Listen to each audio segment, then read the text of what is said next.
So I'm sitting here resting, right? And I was like, man, I was just thinking about some things that I've observed recently. And I was like, man, you know what's crazy is that people really do not understand the spiritual realms the way they think they do. And so I was thinking about this time when one of my god siblings in Palo, Mayombe, had tried to take out something from one of my other god siblings in Ganga. Because at the Monanzo Congo, where I come from in Chicago, if you can't take your Nganga home, then you can keep your Nganga at the temple, right? And so everybody comes to the temple to work with their Nganga. They come to the temple to work with the house, meaning the Ngangas of the house and so forth. And so one of the god siblings saw that the other god sibling was like getting blessings and his life was good and everything was going good for him and he was always victorious. So he had psychic abilities and stuff like that. And so the person thought that they were going to be able to just take something out of that Nganga and use it for themselves. Saw this shit firsthand. He took an empake. He took an empake out of the Nganga of one of my god brothers. And then he tried to put it in his Nganga. Right? He tried to take his muerto and put it in his Nganga. Right? And so we didn't know who did it at first. We did not know who did it at first. But he took the empake, he put it in his Nganga. He thought he was going to take my man's muerto and use it because he like, damn, dude's pretty psychic.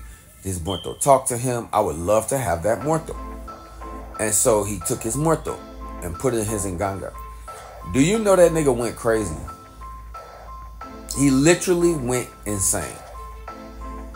I had one other god brother.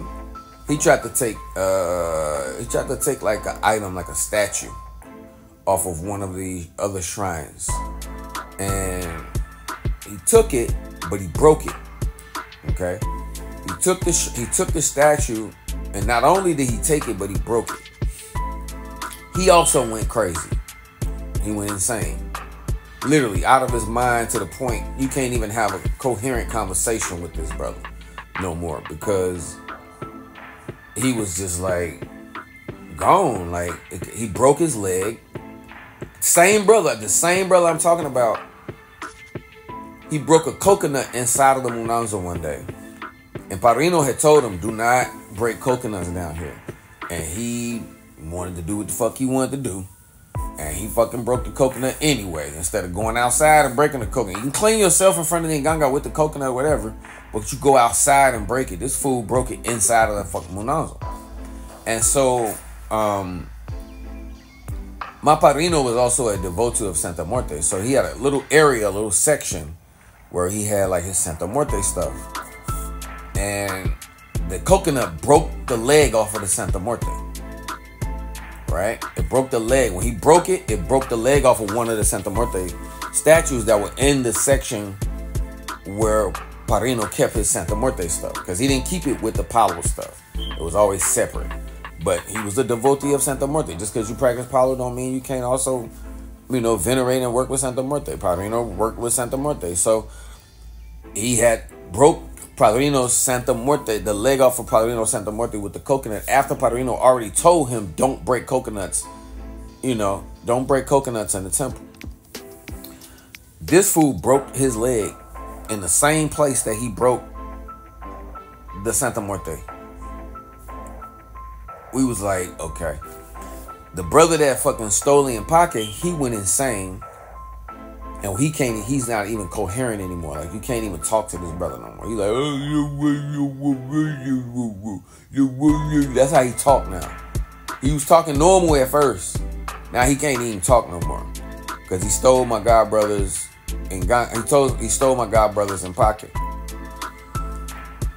My point is that you have to be careful because everything that's for one person is not for you. Just because you think you don't have a respect for something, or you think that the person that is doing what they are doing, I am a Tata Nganga, right? And Kambisa Congo, I am a Tata Nganga.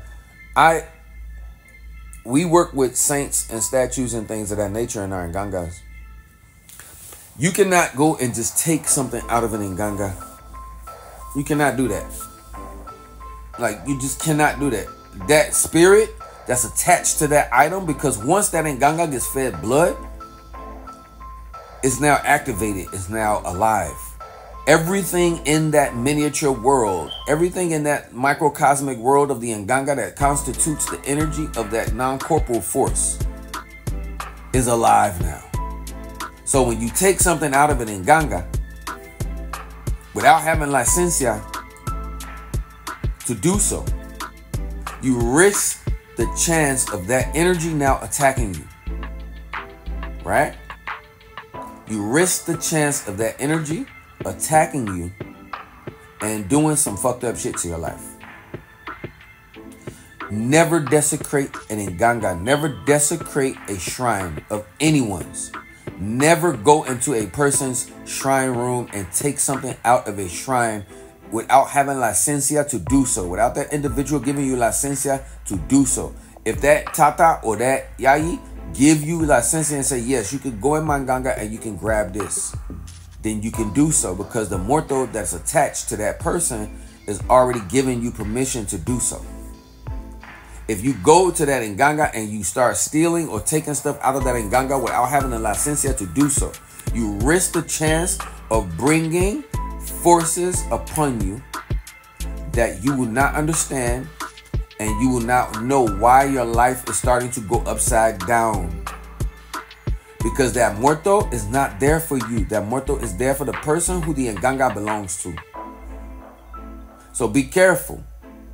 You people, be careful. You baby witches, be careful. Be careful when you go into different people's shrine rooms, or you go into different temples and you don't have a respect for that tradition, and then you go and touch things and move things. Remember in the Skeleton Queen, when she went up in the room in the attic, and she told old girl that she went up there moving stuff around, and that lady was like, you don't go in a room like that and touch shit. Them spirits will attack you. And now you're wondering why you going insane. Now you're wondering why your life is in upheaval, because you have upset forces that you do not understand. I would never go into another person's shrine room, whether I think they real, fake, or whatever, and touch some shit or move some shit or take some shit out of that shrine room. That is the most ignorant and the most immature thing that you could do. Everybody know not to do that, right? I wouldn't even if my wife had an Nganga and she put things in her Nganga that she got consecrated to her, even though it's my wife, I'm not finna go into her Nganga and touch anything. Because that muerto that she received in that Nganga is consecrated to her. It's consecrated to her. I have no, and I don't have licencia. She didn't give me licencia to go into her Nganga and touch nothing. Then if she didn't give me co-licencia to go into her Nganga and touch nothing, I'm not touching nothing in her pot. I'm not finna make that muerto mad at me. Be careful. I've seen this happen before. And so I just want people to know, like, don't ever do that. Never do that. Never, never, never, never do that, because you will get yourself into spiritual trouble and you will collect spiritual problems that you're not ready to deal with, because sometimes, unless you handle that spirit properly or return it back to the person that you took it from, you're going to continue to have problems in your life. You cannot throw it away. You can't throw it in the water. You can't do none of that. You got to give it back to the person you got it from. You got to put it back in the Nganga, or you will be cursed. Period.